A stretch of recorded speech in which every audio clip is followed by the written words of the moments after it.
Assalamualaikum warahmatullahi wabarakatuh. Kali ini kami dari kelompok 6 akan melakukan praktik, yaitu mengukur massa bangunan menggunakan alat teodolit di belakang ini. Pertama, izin memperkenalkan, nama saya Bayi Jaidan. Nama saya Siva. Nama saya Afni. Dan nama saya Farel Al-Malik. Selamat menyaksikan. Kami akan memploting massa bangunan menggunakan teodolit. Langkah-langkahnya yaitu, pertama ialah centering alat teodolit.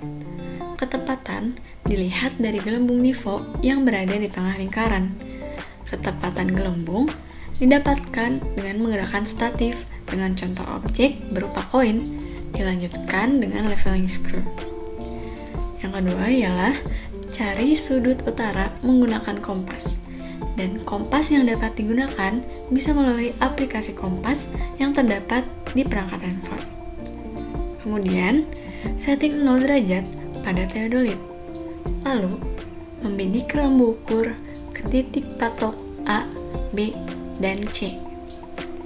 Langkah selanjutnya ialah mencatat hasil yang diperoleh dari membidik rambu ukur berupa benang bawah, benang atas, benang tengah, HR atau sudut horizontal, dan V untuk sudut vertikal.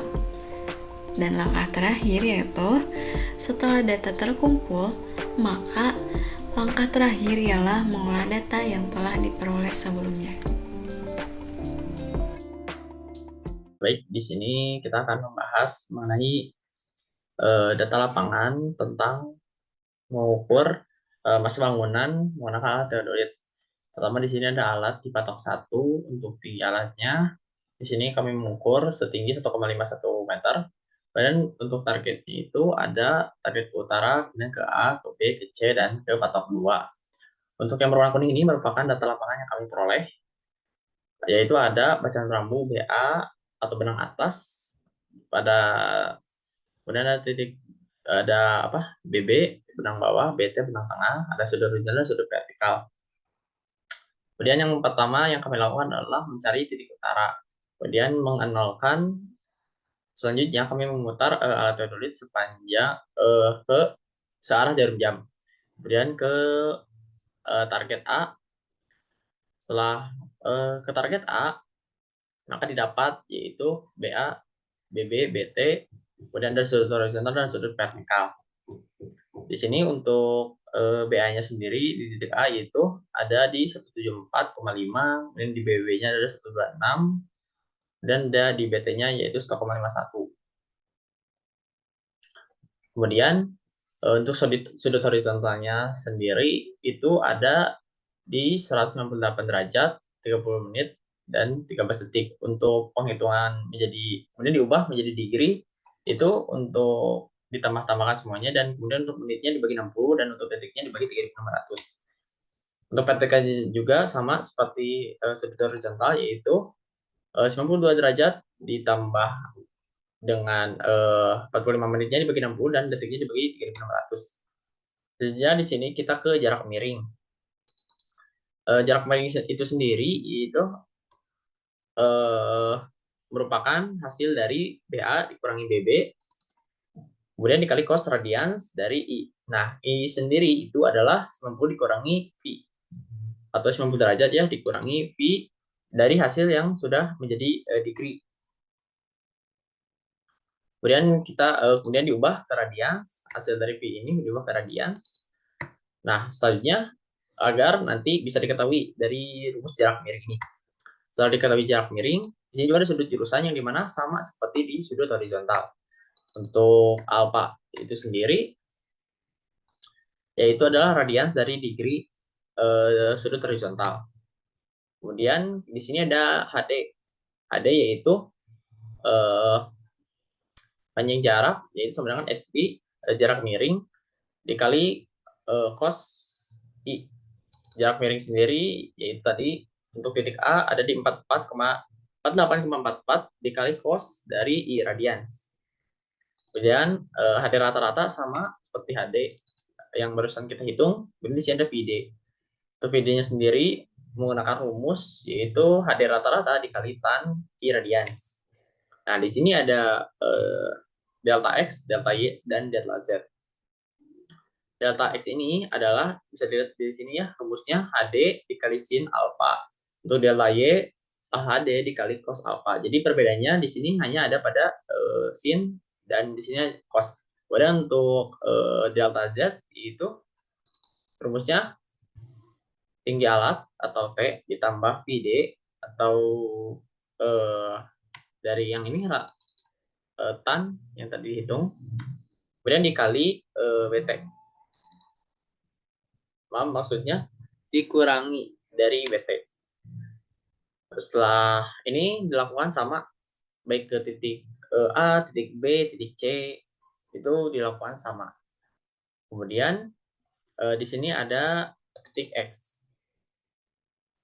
Ada titik X, Y, dan Z. Nah, untuk angka di sini, ini merupakan angka yang didapat dari titik koordinat awal pada aplikasi Civil 3D. Nah, ini jadi diisinya bebas. Untuk perhitungannya sendiri, yaitu hasil dari koordinat ini ditambah dengan delta X. Karena kan di sini titik X, maka ke delta X.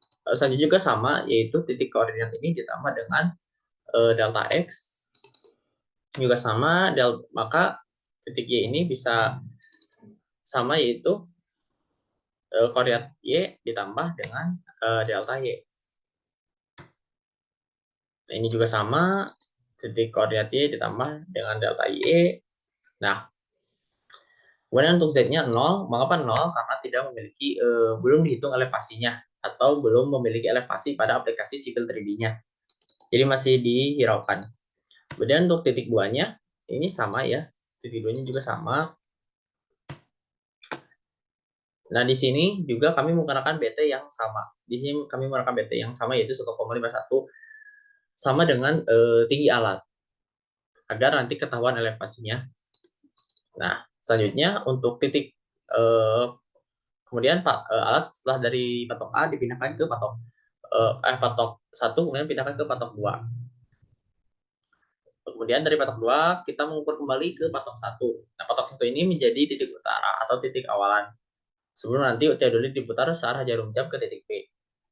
Untuk datanya sama seperti di titik A, ada BA, BB, BT, kemudian ada HR-nya, ada V-nya, dan juga dicari jarak miring, sudut tipusan. Perbedaannya hanya terletak pada di sini ya. Kemudian pada kolom ini sama. Nah, di sini juga bisa dilihat ya, kalau pada saat 1 ke titik 2 itu berbeda dengan yang ada dari titik 1 ke titik C, yaitu HD dari patok 1 ke patok 2 ditambah HD dari patok 2 ke patok 1 dibagi 2. Selanjutnya ini juga SD dikali dengan cos dari irradians. Nah, saja terus seperti itu. Lalu untuk X-nya ini berbeda ya, jadi tidak menggunakan pada koordinat awal lagi, tapi menggunakan koordinat yang terakhir. Karena mengapa? Agar ketika diplotkan itu tidak hanya tertuju pada satu titik saja, melainkan tersebar titiknya, yaitu ada 2 titik, yaitu titik 1 dan titik 2. Setelah perhitungan yang telah beres telah dilakukan, maka di sini ada formula untuk 3D polinya. Kita salin selanjutnya hasil dari Excel ini pindah ke Civil 3D. Lalu kita tekan di sini dan ketika diplotkan, maka hasilnya akan seperti ini. Nah, di sini saya sudah patok satunya. Alat pertama, alat itu mencari utaranya pertama, yaitu kita mencari utaranya. Nah, setelah mencari utaranya, kemudian alat itu diputar secara jarum jam atau HR, karena ke right ya, yaitu ke kanan, kemudian ke patok A. Patok A di sini sudah sedia rambu ukur dengan tinggi alat. Kemudian sudah ke patok A, kita ke patok B, dan juga ke patok C. Udah ke patok A dilakukan setelah didata, yaitu semua BA, BBBT, HR, dan juga V-nya.